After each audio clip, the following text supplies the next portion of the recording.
Hi guys, आज मैं आपको बताऊंगा नर जनन तंत्र का भाग। ठीक है, मैंने आप पिछली वीडियो में मैंने आपको मादा को बता दिया। इस वाले भाग में आपको नर वाला बताऊंगा। ठीक, ये मादा और एक नर हमारे इंपॉर्टेंट क्वेश्चन है। नर हो गया, एक मादा हो गया, एक हमारा परिवार नियोजन होगा। ठीक है, एक पार्ट से हमारे 3 क्वेश्चन बने। 3 क्वेश्चन में से तुम्हारा एक क्वेश्चन 100% आएगा। ठीक है, अगर वीडियो अच्छा लगे तो आप एक अच्छा सा कमेंट कर देना। ठीक है, और एक सब्सक्राइब कर देना। ठीक है, तो उसमें दिया सभी जीवों में जनन का गुण पाया जाता है और जनन के लिए उसमें एक विशेष तंत्र होता है जिसे हम जनन तंत्र कहते हैं। ठीक है, जिसे हम क्या कहते हैं बेटा, जनन तंत्र कहते हैं। जनन तंत्र। अब हमारी इसमें पहली हेडिंग बेटा, ठीक है, ये पहली हेडिंग है हमारी विसरण। ठीक है, विसरण। पुरुष में एक जोड़ी विसरण पाए जाते हैं जिसे विसरण यानी हमारे एग यानी अंडे हमारे मेल में भी पाए जाते हैं, हमारे फीमेल में भी पाए जाते हैं। ठीक है, पुरुष में एक जोड़ी विसरण पाए जाते हैं जो गुलाबी रंग के समान पाए जाते हैं। ठीक है, गुलाबी रंग के समान पाए जाते हैं जो दोनों टांगों के बीच बीच में दो छोटी छोटी थैलीनुमा रचना में बंद रहते हैं। ठीक है, जो हमारी एग होती है दोनों टांगों के बीच एग पाई जाती है। ठीक है, वहीं पर एक हमारा प्राइवेट पार्ट पाया जाता है। ठीक है, ये हमारे दोनों टांगों के बीच 2 एग पाए जाते हैं। ठीक, इसकी थैलीनुमा रचना होती है, विसरण कहते हैं इसे। ठीक है सभी, इसकी लंबाई 3 से 4 सेंटीमीटर तथा चौड़ाई तथा 2.5 होती है और मोटाई 3 सेंटीमीटर होती है। ठीक है, इसके द्वारा शुक्राणु का निर्माण होता है और ये हमारा मिश्रण में हमारा हार्मोन रिलीज होता है, टेस्टोस्टेरोन नामक हार्मोन। टेस्टोस्टेरोन नामक हार्मोन, इस हार्मोन को हम बेटा सेक्स हार्मोन भी कहते हैं। ठीक है, इस हार्मोन से हमारे शरीर में बाघ होना, प्राइवेट पार्ट में बाघ होना यानी बाल होना। ठीक है, ठीक है, तो इस टेस्टोन से हमारा सीसन निकलता है। ठीक है, सीसन उस बेटा हमारा सीसन जो बाहरी सीसन होता है उसकी आकृति इस टाइप से होती है। ठीक है, उसकी आकृति कैसी, उसकी आकृति बेटा हमारी इस टाइप से होती है, ऐसी टेढ़ी मेढ़ी। ठीक है, कैसी, ऐसी ऐसी टेढ़ी मेढ़ी इस टाइप का हमारा यानी बीड़ निकलता है हमारा यानी नर भाग से। ठीक है, तो ये हमारे 30 मिनट तक जीवित रहेगा, हमारे 20 मिनट तक जीवित रहेगा। हमारे जब शरीर के बाहर का भाग कह रहा है, यानी शरीर से वहाँ सीसन निकलता है यानी बीज निकलता है, वो बाहर 20 मिनट तक जीवित रहेगा या फिर हमारा 8 घंटे जीवित रहेगा। यानी गर्भाशय में एक 24 घंटे रहेगा, शायद एक दिन भी रह सकता है आप जीवित। ठीक है, वो हमारा फीमेल पार्ट पे निर्भर करता है। ठीक है, ये हो गया हमारा। ठीक है, तो ये हमारे यहाँ विसरण। ठीक है, ये हमारा विसरण यानी 2 पाए जाते हैं, एक हमारा ये एक निचले भाग में रहता है। ठीक है, 2 पाए जाते हैं।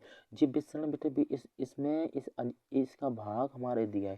ठीक है, इसकी आकृति ऐसी रहती है, इसकी आकृति। ठीक है, तो इसमें टेस्टोस्टेरोन हार्मोन रिलीज होता है, उससे हमारे शरीर में बाल उगना। ठीक है, बाल उगते हैं, उसे हम सेक्स हार्मोन्स भी कहते हैं। ठीक है, इसमें हमारे शरीर में बाल उगते हैं। ठीक है, इसे हम सेक्स हार्मोन्स भी कहते हैं।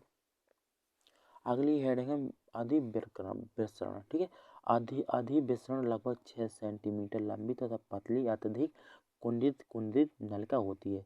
अत्यधिक अधिविसरण में शुक्राणु का परिपक्वन होता है एवं एक गतिशील होकर अंडाणुओं का निषेचन करने योग्य हो जाते हैं। ठीक है, जहाँ शुक्राणु लगभग 1 महीने तक रहते हैं और इसके पश्चात ये नष्ट हो जाते हैं। ठीक है, इसके पश्चात ये नष्ट हो जाते हैं। अगली हेडिंग बेटा शुक्रवाहिका। ये आपका एक ऑप्शन है, यदि हमारे इस ऑप्शन आता है ठीक है, मादा जनन तंत्र का भाग नहीं है। ठीक है, तो उसमें रहता है शुक्र में, उसमें रहता है डिम्बाशय गर्भाशय अंडाशय और यहाँ वो एक हमारे ये रहता है शुक्रवाहिका। तो ये हमारा गर्भाशय मतलब मादा जनन तंत्र का भाग नहीं, ये हमारा नर जनन तंत्र का भाग है। अब इसमें दिया गया है कि नर के शरीर में इसकी संख्या 2 होती है। प्रत्येक अधिवेशन के अंतिम छोर से एक मोटी लगभग 45 सेंटीमीटर लंबी शुक्रवाहिनी निकलती है।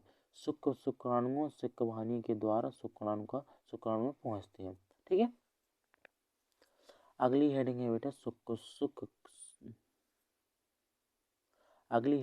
शुक्राशय। ठीक है, प्रत्येक शुक्राशय लगभग 5 सेंटीमीटर लंबा होता है जो किसी मूत्राशय के पीछे होता है। इसकी संरचना थैलीनुमा होती है जिसके द्वारा एक चिपचिपा द्रव स्रावित होता है जो शुक्राणु के साथ मिलकर वीर्य का निर्माण करता है। चिपचिपा यानी जो चिपचिपा पदार्थ है, चिपचिपा पदार्थ होता है वो व्हाइट कलर का होता है। ठीक है, हमारा व्हाइट कलर का होता है जिससे हमारा शुक्राणुओं से मतलब नर के पार्ट से हमारे निकल के मादा के पार्ट में प्रवेश करता है। ठीक है, तो ये क्या है हमारा चिपचिपा द्रव स्रावित होता है जो शुक्राणुओं के साथ मिलकर वीर्य का निर्माण करता है। उसी को हम बेटा वीर्य कहते हैं। जो हमारा यानी जो हमारा मेल पार्ट से जो चिपचिपा वीर्य निकलता है व्हाइट कलर का, उसी को कहते हैं द्रव यानी स्रावित होता है, उसी को कहते हैं वीर्य।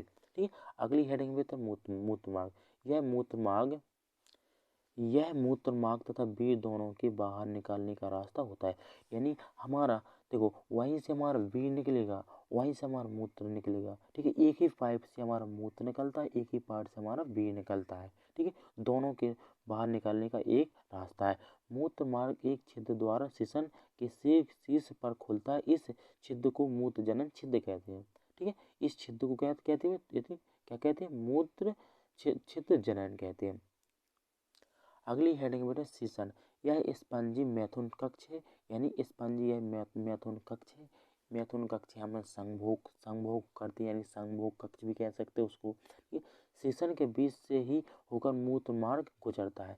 यानी हमारा शीशन से होकर ही हमारा मूत्र मार्ग निकलता है। ठीक है, जो संभोग के दौरान मादा जनन अंग में शुक्राणु का स्थानांतरित करता है।